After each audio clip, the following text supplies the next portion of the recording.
Good morning everyone. এটা কালকের vlog.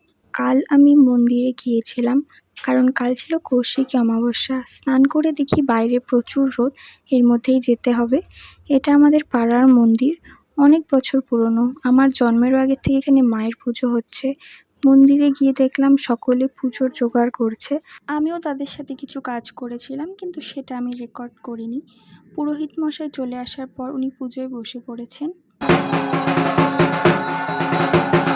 এই সময় ঢাকের আওয়াজ পেলে কিন্তু মনেই হয় যে পুজো চলে এসেছে, কারণ পুজো আর বেশি দিন বাকি নেই। পুজো হয়ে যাওয়ার পরে উনি যজ্ঞ করছিলেন। সেই সময় যজ্ঞের এই আগুন দেখে আমার সত্যি মনে হচ্ছিল যেন মানুষের মনের যত পাপ, যত অশুভ শক্তি সব যেন এই যজ্ঞের আগুনে পুড়ে ছাই হয়ে যায়। যজ্ঞ শেষ হয়ে যাওয়ার পর মায়ের আরতি করে পুজো শেষ করা হয়েছিল। পুজোর পর আমি অনেক ক্লান্ত। আর কে কে পুজো করেছো জানিও।